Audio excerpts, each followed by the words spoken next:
beautiful, and welcome back to my channel and to this video where I'm going to talk about 12 limited edition palettes that I am happy that I own. I got this video idea from Vinyl Beauty and Stars Hollywood Jessica. They did a collab where they did this video and I was very intrigued, so I wanted to do it myself. I will link their videos down below. Do check them out. They're both wonderful channels, beautiful, wonderful, talented ladies that are a joy to watch. So I will link them down below. If you haven't been in before, my name is Angie. Hello, I am a lover of fashion and makeup, especially colorful makeup. Did film this look, it's already up. We'll link it down in the description box. And if you want to see some more color on your timeline, don't forget to subscribe because I upload several videos a week. Okay, they did 10. But I did 12. And actually, some of these like belong together. So I could probably have gotten this down to 9 if some of them like belong together, but this is where we are. Let me start with, I don't think, is any of these available? This might actually be palettes that are limited edition that actually no longer available. All of them might be discontinued. And I'm sorry about that, but I will try and talk a bit about if I know any similar things that you could get instead. Let me start with the two that I think that you could find if you were looking closely. This is the Vida and the Muerte by Cleona Cosmetics. This was the holiday collection of 2019. They did it on Day of the Dead instead of Christmas. This one I know for a fact is still available on Beauty Bay. This is a great formula. This is not the formula that, it's not the easiest to blend, but it's not the train wreck that 420 is. Love this one. This is so fun and so bright, and I still love a bright red, orange, yellow. I still love those kind of fiery colors on my eyes. And this is the one that was everyone's favorite, and I think that this one might be hard to get a hold of, and this is Muerte. This is that beautiful teal, blue, red, and then this like light gold at the end. Don't think that this is available, and I'm so sorry if I'm showing you something you can't get a hold on, but this is beautiful, and I'm so excited that I splurged and got these two. I love these two palettes. This is what I wish for every melt palette. The only shadow that is a bit of a dud is this green one here. I can make it work with some setting spray or a glitter glue, but it's not the best of shimmers, let's say. But the other shimmers are nice. The best with melt though is the way that they play with colors, their color schemes. That is what draws me in. And I didn't have any luck with the 420 palette, but I did order the She's in Parties palette, and when you're seeing this video I probably already own it. And speaking of that, I do have the Lolita palette here by Kat Von D. This is discontinued, and if you wanted a color scheme like this, I would say maybe look at the She's in Parties, because it is a very similar color story. This one is only mattes though, and the She's in Parties has a couple of shimmers. I have the She's in Parties stack, but when I'm filming this I don't have the palette, but it's on its way to me. This is a beautiful formula, beautiful shadows, and I'm so happy that I got the hold of this because a beautiful subscriber sent this to me because she was decluttering this one and she asked if she could send it to me, so thank you so much. I usually do not accept gifts from subscribers, but since she said she was decluttering it and she also lived in Sweden, it made sense to me. I'm no longer canceling or not buying from KVD Vegan Beauty. This palette of course was released when she was Kat Von D Beauty, but Kendo has bought out Kat Von D from the brand and is now KVD Vegan Beauty, and no longer will she benefit financially from the brand. So for me, that is okay. That means that that is enough for me. If it's not enough for you, I totally respect that, but for me it's enough, and I'm so happy I have the Lolita palette. It is a beautiful palette. I love tones like this. So happy I have it. It is definitely staying within my collection. It's gonna be nice though for me to see how similar it actually is in real life to the She's in Parties, because I don't think they're gonna be, I know they're not gonna be dupes because the She's in Parties has shimmers and this does not, but also I think that this one is probably a bit more pinky than that. I could be wrong. I also have the Kat Von D, now KVD Vegan Beauty Pastel Goth. This was sent to me by the ever so lovely LS. I love LS so much, and I'm so happy she's back on YouTube again.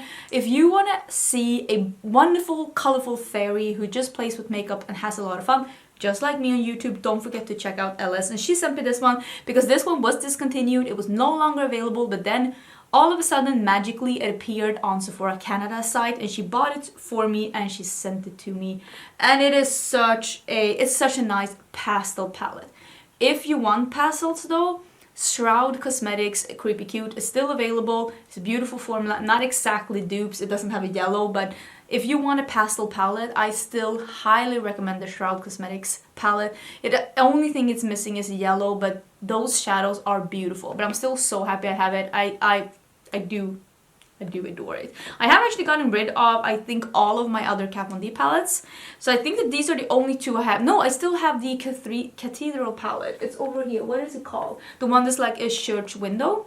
Maybe that should have gone on the list as well. It's very beautiful. It's decor in my room. I haven't used it for so long. So maybe I shouldn't include it because I don't use that palette. It's only decor. But I haven't been using KVD on my channel for such a long time because she was so problematic. The brand was so problematic for a long time. So I'm happy they got rid of her and that we, at least me, and I feel okay buying from the brand again. Next is, this was this holiday 2018 from Dose of Colors. This is the Snow Angels palette. If you know me, you know that pink and berry together with blues is one of my favorite color combos, so I'm so excited to have this. I personally love the Dose of Colors mattes. They work beautifully for me. I think they are amazingly like pigmented and blendable and buildable, and I love the quality of the Dose of Colors mattes. So this is an all matte palette and I am so intrigued that I own this palette. I've had a lot of fun with it and I'm so happy I still have it. I love small palettes, and I thought that this limited edition palette was a home run, and I'm so excited that I own it. This is a palette that I know a lot of people talk about, and I know a lot of people wanted to get, but it's discontinued, and this is the Enchanted Secrets by Linda Hallberg. This is the duochrome palette. It has 4 very shimmery duochrome shades. These are close to the exact same formula as the Special Shades by Pat McGrath, and it's just 4 shades like that. It is a pinky purple to a periwinkle. It is like a lime green. It's like lime chrome. Is it called lime chrome by Natasha Denona, but in that very sparkly duochrome. And then there is a dark black teal glitter, and then it is this beautiful almost limey green to peach. It's such a beautiful shade. I am so happy I have this. I know Linda Hallberg was in a bit of controversy lately, and I'm not saying a bit, I mean a lot. And you know me, this is me talking, and you don't have to agree with me. I don't think the important thing is how people fall, it's how they get up. And I always give people and brands a second chance. A second chance to show that they have grown and that they can do better. And I always do that. And all the brands that I haven't shopped from, I always give them a chance to show that they have grown. And when I choose to not buy from them, it's when they show that they actually didn't grow, or that they don't see what they made to, like, what they did to make people upset with them. Like Kat Von D, for example, or like Jeffree Star, for example. So for me, this is me giving them a chance to show that they have grown. If you don't agree, that's totally fine. If you want to look up what the controversy was, I'm sure it's out on the internet somewhere. This isn't a drama channel. I know a lot of people have asked, and that's how I look at it. I always want to give people a second chance, because if I did something that upset someone, I would want people to give me a second chance to show that I've grown. Do people deserve a third, a fourth, and a fifth chance? I don't think so, but that's also up for you to decide. That's just how I look at it. This is the Makeup Geek and Manny MUA palette. This is the oldest palette I have in my collection, and I'm so happy that I still have this one. This brings me such happy memories of me being like a sweet, innocent summer child in the beauty community, thinking everything was just butterfly and sun rays, and it turned out to be a bit of a shit show, but I like Manny MUA a lot. I still watch his channel. I think that he has shown that he's grown a lot. I like him as a YouTuber. I like him as a content creator. I like him as a person. I like his content. There's not a lot of the bigger YouTubers that I watch, but I still watch Manny, and if I had ever had the opportunity to meet him, I would love to meet him. And I still like this palette. I think he did a great job with this palette. He did a palette that was his style. Neutral, but a bit of a twist of darkness and color at the bottom, and this is still one of the neutral palettes that I keep in my collection, and it just takes me back to me just loving the beauty community unconditionally. Do you remember that time? What was this? 2017, 2016? Is this when this was? Oh, do you remember those times? Those were happy days. Then I have these two palettes. These are the two palettes that Cleona Cosmetics has come up with so far. I don't know if you knew this, but before they did the stained glass, they did two palettes, and I am so happy that I have these. Both of these palettes are hand painted. That's why they look like they do. I mean, Cleona's makeup is handmade in Canada. It's not made in a factory. It's made in their own like lab. So this is the first one they came out with. This is the Paleo palette. And this is what she looks like. They do have beautiful shadows, and I didn't have any problems working with these at all. I think this is such a stunning palette.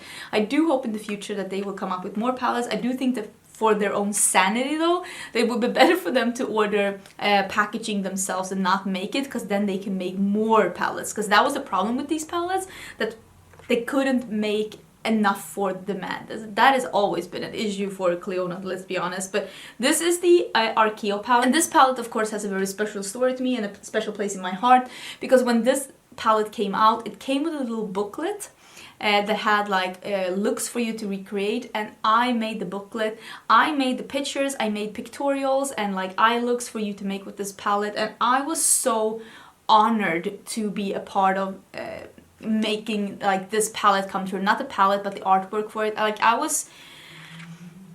this was like a while ago, and I don't like, this was before brands really wanted to work with smaller influencers, and I was just so honored that they wanted to work with me. I've always had a really good relationship with indie brands. I don't get PR from basically any of the bigger brands at all. None of the bigger brands ever email me or like my pictures on Instagram, but I've always had the best bond with indie brands, and I'm forever grateful to Cleona for giving me the opportunity to work with them with this Archeo palette. And it's such a beautiful palette, and I really do hope that they come out with more palettes in the future. These shadows are just so beautiful. But yeah, so I'm just hoping for the future that we will see more palettes from Cleona, because I really think that that would be a good next step for them, especially if they could incorporate more like textures within the palettes. I think that people would go bananas over that. Next I have, let me talk about this quickly because people are so sick and tired of this. I'm just gonna quickly show you this one. This is the Deep Sea Luster palette by Kaleidos. This is the first palette that Kaleidos made. This is what she looks like. This is a stunning palette. I gave this a raving review when I reviewed it, which was maybe like a year and a half ago. But this is the first palette they came out with. This is the first 15-pan palette that they came out with. It's meant to be like a neutral row up here, and then there's a bunch of shimmers and mattes, toppers, glitters, satins, duochromes. This was the first palette I think that I got, but I was like, oh my god, there are so many formulas within this palette. They have said that they are not able to bring this back due to them not being able to have, sometimes pigments run out, like the where you buy the pigments from, they're no longer available. So they have said that they're not able to make this exact same palette again. But I will say the Escape Pod that came out, it is a beautiful palette, and I will say how much I love this one. I think I love the Escape Pod just a smidge more because it is slightly more up my alley because it has more colorful mattes. But I'm so happy I have this one, and I think that Kaleidos is gonna make it big. I think Kaleidos is going to be a big brand, and I'm so happy that I was with them from the absolute beginning and that I have the first palette they came up with. So just watch them. Watch them in a couple of years. In a couple of years, I am guessing they are sold at a big retailer. I'm just saying, that's what I think. I have two ColourPop palettes to end with. The first one is the Mild Pony and ColourPop palette. I am so happy I bought this. I think this is so cute. It is the old style Mild Ponies, which was the 80s colors, a bit like retro and like pastels. And it really comes back in the shadows, like in the colors of the shadows. I know not everyone was crazy about this palette, but I had so much fun with this palette. I think this palette has a lot of potential, so many color combos, and I love that it is this more pastel-y, don't look at the rainbow, but the actual Mild Ponies. I think this is a beautiful palette. I had a lot of fun with this, and I'm so happy I own it. This was like in the beginning when I was first falling in love with ColourPop. This is when I bought this one, and yeah, I really love this. I wish that I could have gotten the Sailor Moon in a way, but in another way, I'm really happy I didn't, because I didn't love the color story of that as much as I like the color story of this, because this is more pastel and cool tone, and that's more my style. But yeah, I like this palette. I should probably make it like a little eye look with this soon, because I really like it. And the next one, no surprise, this is the Good Sport. This was the fall palette, fall collection 2018, I think. This is my favorite ColourPop palette, but unfortunately it is discontinued. So yeah, this is, I love I love everything about this. I love the name, I love the packaging, I love animal prints, I love the inside with the dark aubergine, I love the color combo, I love the quality. This is so me, because this is a dark, grungy, but still colorful palette with a good mix of mattes and shimmers, and also this beautiful, like almost bronze, but with a blue glitter that is so different. And this like olivey green is stunning, and these like purple mattes are beautiful. This is just a beautiful palette, and I know that you see me as like loving color, and I do, but I love colors like these the most. I love a good bright eye look, but like what I have today, like a grungy green olive, like I just love color, but I love them to be a bit like diluted, a bit darker, and I prefer, of course, a good matte, dark, diluted, colorful shadow. Yeah, this palette had all of that and great quality. It is discontinued, but I'm sure they will come up with something similar, maybe for this autumn, who knows, and I would buy that if so. These were my palettes. What are some limited edition palettes that you are so happy you own? So happy you bought them, so happy you were able to snag them? Like, let me know, do you have any hidden gems within your collection? I would love to hear about them. These are mine right now, and also don't forget to go and check out the other ladies' videos down below, the ones that I got this inspiration from. Let me know your thoughts down in the comments. Don't forget to subscribe, and I will see you in my next video. Bye!